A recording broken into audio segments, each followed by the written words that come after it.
Words, worlds, and wisdom. Did you know that there are over 100 words and phrases used around the world to describe disabilities and the children who have them? Disability-related words can both reflect and influence how people in society view children who have special needs. Some words can also affect how children perceive their own abilities.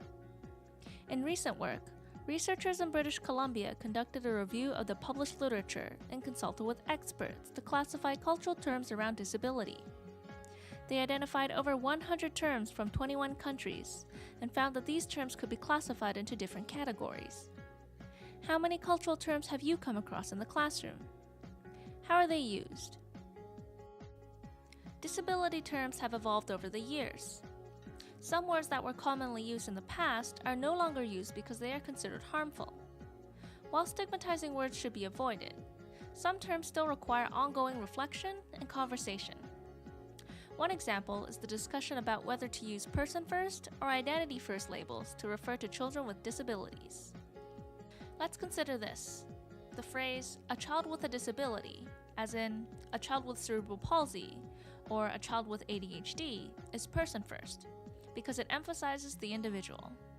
The disability is not the defining trait. By comparison, the term a disabled child, as in a deaf child or an autistic child, is identity first, as it signifies the disability in the context of a child's identity. One phrase is not necessarily more appropriate than the other.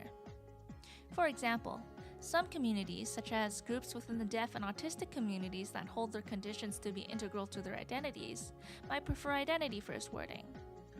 However, groups within the learning disability community may prefer person-first wording. Let's consider the different categories of terms for disabilities. Most straightforward terms are nominative, or named after people. For example, Down syndrome, named after the English doctor John Langdon Down. Other terms describe the biological basis of a condition. For example, Fragile X syndrome was named based on its genetic cause. A part of the X chromosome in children who have this condition is different from that in children who do not have the disorder. This region is called the fragile site. Then, there are more complex cases in which the words are linked with social perceptions, such as uplifting or stigmatizing views. This category is classified as valuing. In Canada, the term mental retardation is widely considered to be offensive and has been largely replaced by the term intellectual disability. Uplifting and stigmatizing words about disability also appear in terminology used in other countries. For example, did you know that in Indonesia, the uplifting term difable, abbreviated from differently abled people, is increasingly being used and is beginning to replace the term penyang cacat, which means people who have a defect? The new term is intended to emphasize individual differences in abilities rather than a focus on deficits. By comparison, in the Ivory Coast, the term snake children is often used to refer to children with Down syndrome, pointing to the motor delay in learning to crawl. The highly stigmatizing use of this term emphasizes how words can reflect negative social perceptions. Sometimes, terms emerge from a practical social need.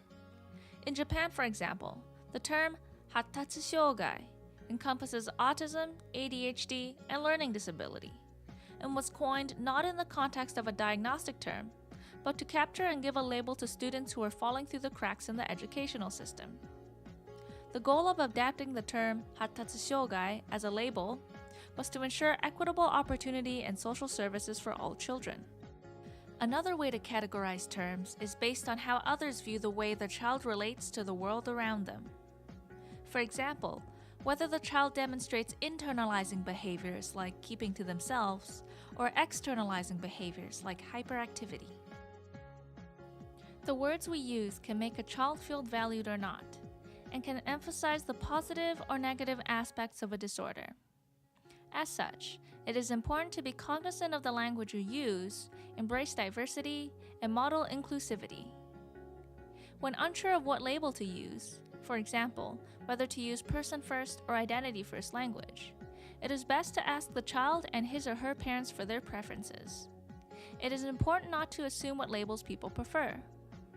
Using labels that are consistent with the student's and his or her parents' comfort levels will help to establish rapport and build positive relationships, which is the first step to successful intervention.